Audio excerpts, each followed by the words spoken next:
This is my only prop, literally. During my time at City Hall, I learned a lot about my city and about cities in general. And as Victor said, one thing that struck home was that during the course of a city's history, there are defining moments that determine the fate of that city for generations to come. Those moments are rare. They are ones that happen perhaps even generational, maybe even every 50 or 100 years. There are decisions that are made every day, but these moments that define a city and determine its fate are quite rare and extraordinarily special. The times we live in right now are such a time for San Antonio. We live in a world of rapid technological change, of growing globalization, of fierce world competition, volatile energy prices, increasingly scarce resources, environmental degradation of our land, sea, and air, all with the backdrop of this massive global slow-motion train wreck that we call climate change. These factors will determine and define and dominate the 21st century. They will affect the lives of every human being that walks this earth, and they will create extraordinary change both here and everywhere else. And one area that will change dramatically will be our global economic system. We currently have a system that is powered by fossil fuels and guided by the principle of consumption. In the 21st century global economy, you will have a system that is powered by clean energy, and it will be guided by the principle of sustainability. This is not a matter of choice. This is a matter of necessity. It is the only viable way out of this bind that we are in. It is something that is not just conceptual. Last year, over $160 billion was invested in renewable energy projects around the world, led by China and the United States.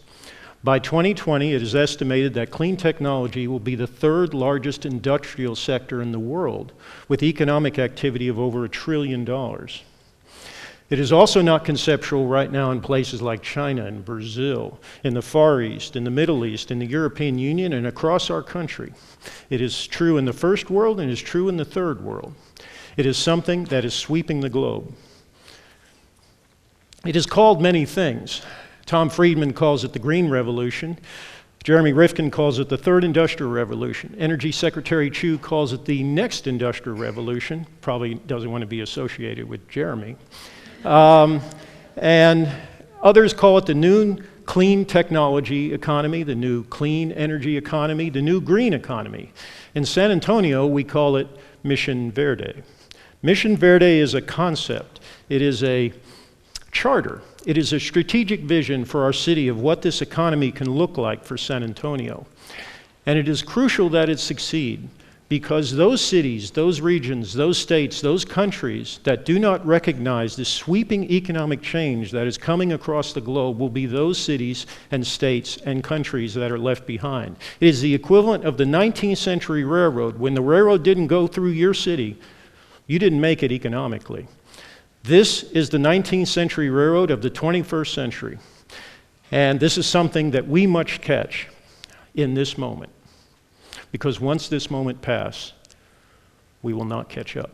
The world will not wait for San Antonio. Mission Verde is an economic sustainability plan. It is based on the concepts and the principles of sustainability. But in the past, we've looked at sustainability as an environmental movement with collateral economic benefits. Mission Verde turns that on its head. Sustainability is an economic plan with collateral environmental benefits. And the reason this is so is because if we don't get it right economically, if we can't figure out a way to drive it with the market and through our economic system, both globally and locally, then it will not work. People will not change their way to save polar bears. They will change their ways to be part of a new economic system. This plan is based on a foundation of distributed energy, which is a new concept in the way that we generate energy. It will be based on renewable energy. It will involve buildings and homes as power plants. They will be tied together by a smart grid, which combines the power of IT with energy technology, which is an extraordinarily powerful force. And then there will be the ability to store that energy, because if we can't store that energy, then we are a prisoner of when the sun shines and the wind blows. It will be what Jeremy Rifkin calls distributed capitalism. And one way to think about dramatic economic change is the flow of money. When you have a transformational economic change that happens, it's because the flow of money changed dramatically. And think about, for example, the electrification of transportation, which is a part of this. Electric cars. In a couple of months, we're going to have the ability to buy a car that's mass-produced and totally run by electricity. You will never go to a gas station. Now think about that. When you go to the gas station, you put a gallon of gas in your car. Think about the economic process, the global economic energy system that took to bring that gallon of gas to your car. It started probably with an oil well pumping possibly halfway around the world. Then it evolved an exploration system, a transportation system, distribution, refining, and ultimately marketing until it was brought to you in an economically viable way. When you get an electric car, you bypassed that multi-trillion-dollar global energy economic system. Instead, it may start with a lump of coal or some natural gas or some enriched uranium, and ultimately it will involve renewable energy, but it'll be the production of electricity. And instead of flowing through companies like ExxonMobil or some of the national-owned companies around the world, it's going to flow through people like CPS Energy. And ultimately through City Hall. Whether that frightens you or not, I don't know. That is what we call dramatic economic change. And the same thing is going to happen with the distributed energy system. And one way to look at that, because I've been asked many questions about what is a distributed energy system. And I think a good analogy is to look at knowledge and what's happened to knowledge in the past 20 to 30 years. When I was a kid growing up, which was before computers, if I wanted to learn about something outside of school and needed a source of that knowledge, I went to a centralized source called a library. Or maybe if you were lucky, you had a big set of encyclopedias or some kind of reference book. And then about 20, 30 years ago, we developed computers and the internet. And now many of you have something in your pocket that allows you to hook into literally a distributed world of knowledge.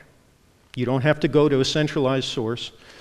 All you have to do is log in and you're there. And you have access to an entire world of knowledge, even more than that library had before. The same thing's going to happen with energy and electricity.